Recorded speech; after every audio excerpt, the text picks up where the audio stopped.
Nous analyserons aujourd'hui un texte de Polybe tiré du chapitre 17 du livre 36. Ce texte porte sur le dépeuplement de la Grèce au milieu du IIe siècle avant notre ère.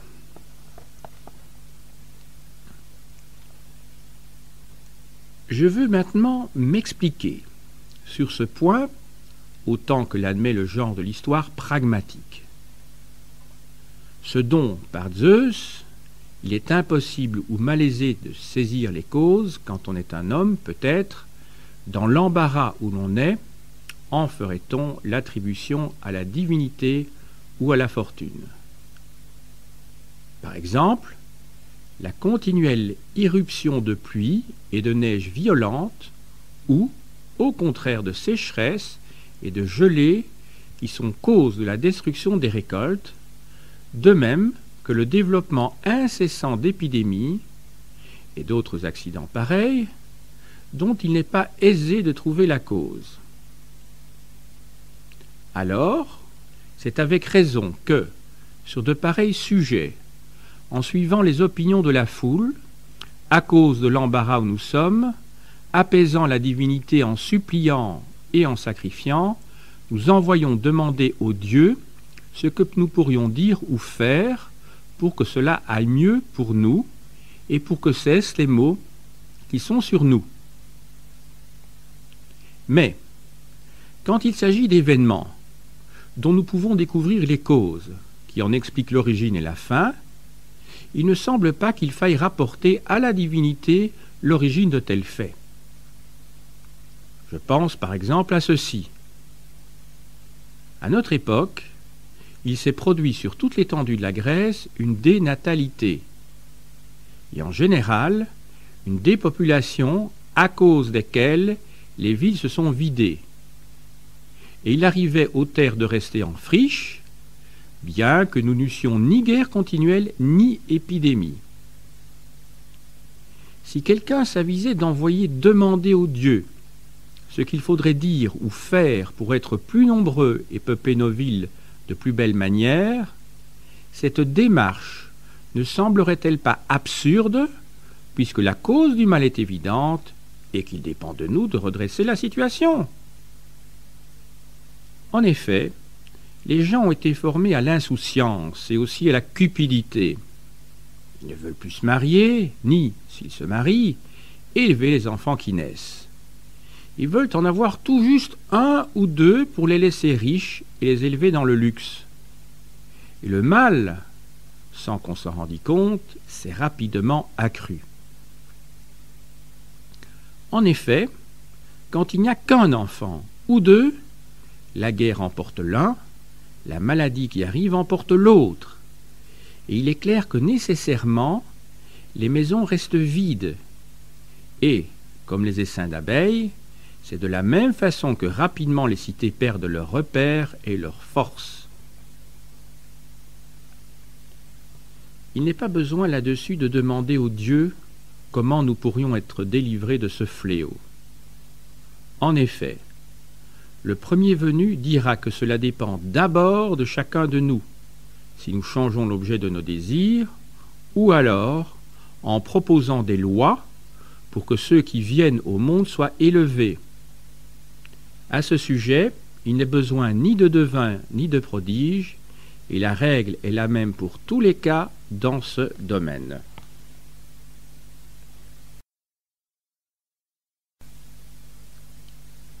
Travaillons maintenant sur ce texte de Polybe.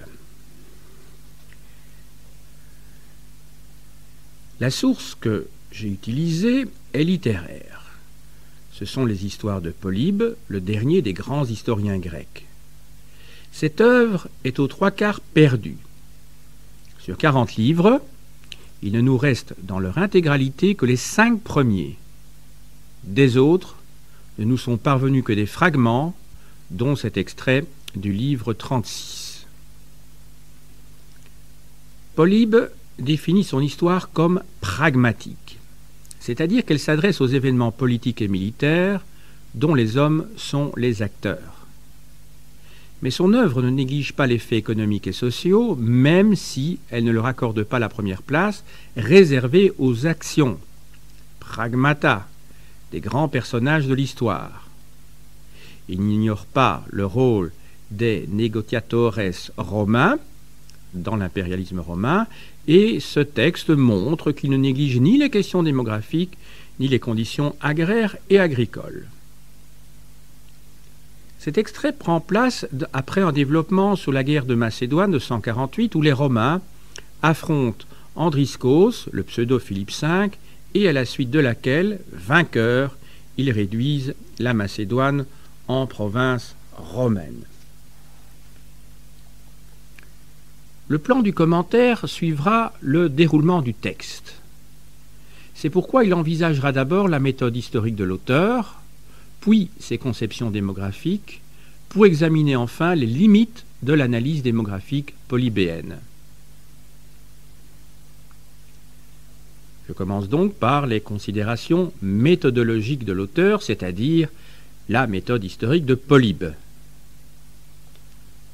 Polybe distingue clairement ici deux types d'événements, pragmata.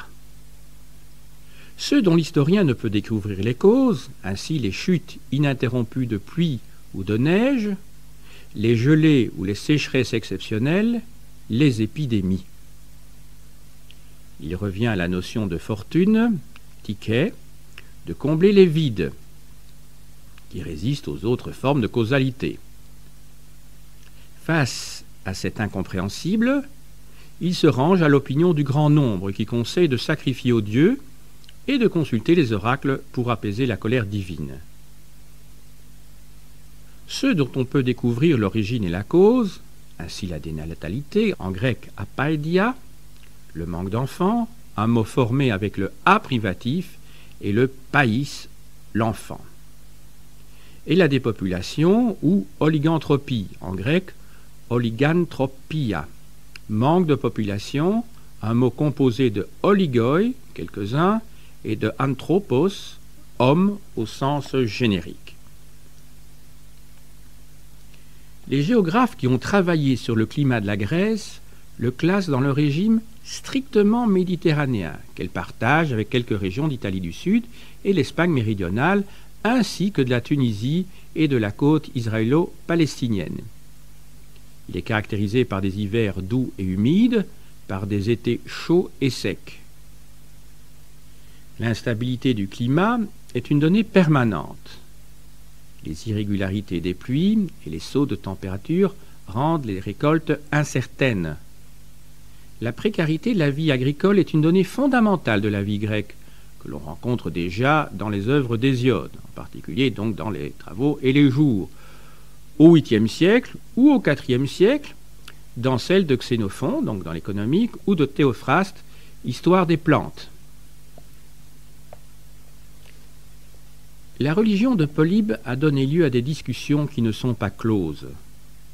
Une majorité d'historiens se dégage cependant aujourd'hui pour voir en lui un déiste rationaliste, c'est le cas de Pédèque et de John Scheidt, plutôt qu'un incroyant foncièrement irreligieux.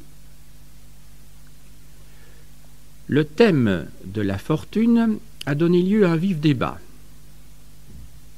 Pour les uns, tel Pédèque, Polybe définit à côté de la fortune étiologique, du mot aition cause, une fortune finaliste, une puissance supérieure qui ordonne les événements vers une fin déterminée, le triomphe de Rome.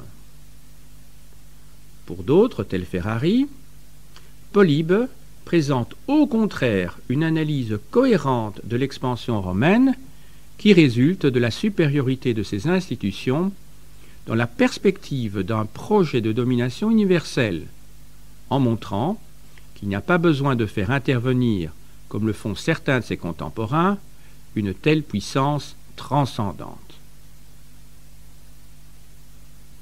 La situation sanitaire de la Grèce, à l'époque hellénistique, a conduit certains historiens à voir dans la maladie le facteur clé pour expliquer l'oligantropie de la Grèce.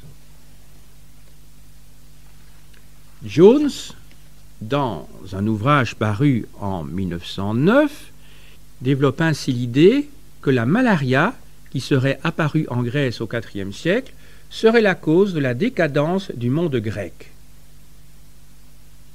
Mais Jean-Nicolas Corvisier a pu montrer que la malaria existait déjà en Grèce à l'époque archaïque et que nos sources ne permettent pas d'affirmer qu'elle se serait spectaculairement développée dans la Grèce hellénistique. Il note même que les maladies épidémiques ou contagieuses sont relativement rares et que, à ce point de vue, et par rapport aux périodes postérieures, la Grèce apparaît comme un havre de sécurité. La démographie antique, que l'on appelle la paléodémographie, doit donc être utilisée avec prudence, car si elle reste indispensable à la compréhension de la vie économique et sociale, force est de constater que les sources pour l'histoire antique n'offrent pas ces statistiques dont disposent les historiens pour d'autres périodes. Passons au deuxième point de ce commentaire. Autrement dit, quelles sont les conceptions démographiques de Polybe? Le tableau présenté par l'auteur est pessimiste. La Grèce est en voie de dépeuplement et les cités se vident. La cause ne se trouve, selon lui, ni dans les guerres, ni dans les épidémies, mais dans le refus du mariage par esprit de lucre, et, pour les couples mariés, dans la limitation volontaire de la progéniture à 1 ou 2 enfants. 2 points doivent être ici discutés: la recevabilité de ce témoignage et l'explication de la situation décrite. Commençons donc par la recevabilité du tableau polybéen. Elle est indéniable. Strabon, qui est un contemporain d'Auguste, un peu plus jeune que lui, décrit dans sa géographie une Messénie dépeuplée, une Arcadie dévastée, Thèbes réduite à la dimension d'une bourgade. Les données de l'épigraphie, rassemblées par Vatin, vont dans le même sens.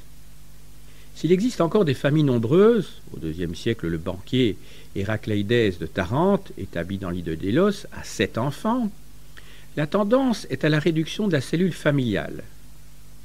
Les actes d'affranchissement delphiques, au IIe siècle, permettent de dénombrer 63 enfants pour 41 familles et, dans la première moitié du 1er siècle, 17 enfants pour 15 familles. L'enfant unique est la règle. Polybe ne s'étend pas ici sur la fuite devant le lien conjugal et sur la diminution du nombre des enfants élevés. Le refus du mariage est lié à un phénomène sur lequel il revient en moraliste qu'il est souvent: la petite jouissance d'un certain milieu social, le sien. La description qu'il fait, au livre 20, de la crise sociale et morale de la Béotie entre 213 et 188 peut illustrer son propos. Mais rien n'empêchait ces célibataires de vivre avec une esclave ou une affranchie restée auprès d'eux en vertu de la clause de la paramonnaie. La réduction de l'importance des familles doit s'expliquer pour 3 raisons. D'une part, la pratique des moyens anticonceptionnels naturels que les anciens connaissaient. D'autre part, l'avortement que les Grecs pratiquaient également. Et enfin, l'abandon des nouveau-nés. L'exposition des enfants paraissait si naturelle aux Grecs qu'Aristote prend soin de noter que les Égyptiens ne la pratiquaient jamais. Tacite le notera aussi à propos des Juifs. Ces enfants exposés pouvaient être recueillis, dans ce cas ils devenaient des esclaves. L'auteur demande que soient votées des lois obligeant les parents à élever leurs enfants. Après Cynocéphale, donc en 197, Philippe V de Macédoine prit une telle mesure nataliste. Mais l'on ne suivra pas Polybe sur tous les points de son analyse. On essaiera de montrer maintenant, et voir donc quelles sont les limites de son analyse démographique. On suivra difficilement Polybe quand il affirme que la guerre ne saurait être un facteur explicatif de la crise démographique. Ainsi, la guerre menée par les Romains contre les Macédoniens et les Grecs agit fortement sur le stock humain.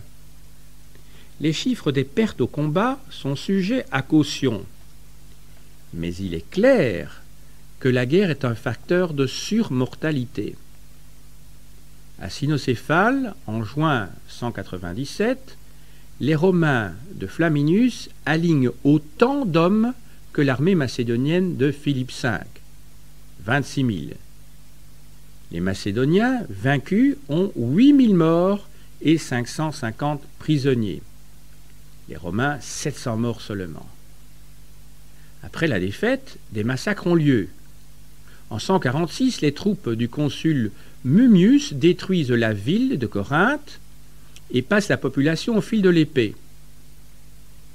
Les vaincus se voient appliquer le droit de la guerre antique, soit une possible réduction en esclavage.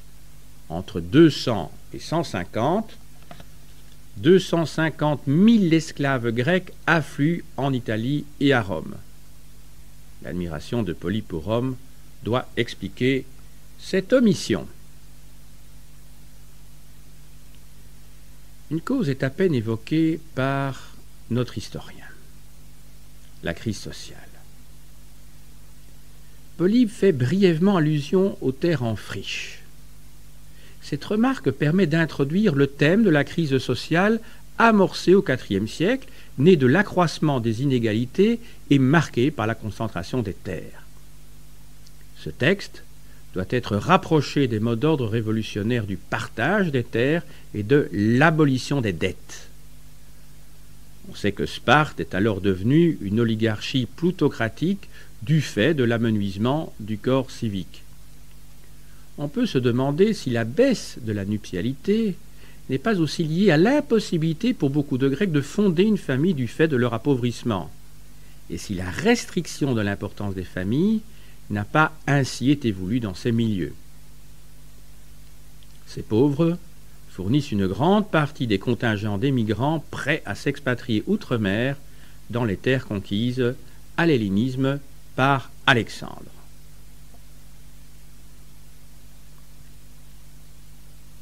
Polybe oublie une cause à la dénatalité en Grèce, l'infanticide des petites filles. Un célibat forcé du fait de l'oligogynie, le manque de femmes qui résulte de l'infanticide des bébés-filles peut aussi être à l'origine de cette baisse de la nuptialité. Nous savons que les garçons avaient plus de chances de survivre.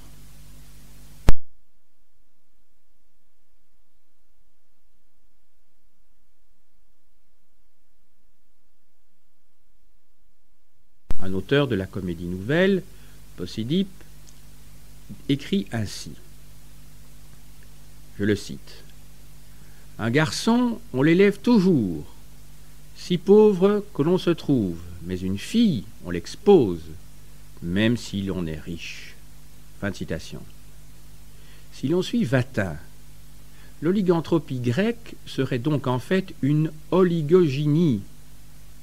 Elle serait liée au régime dotal, les Grecs étant désireux de recevoir une dot pour leur fils et non d'en donner une à un éventuel gendre.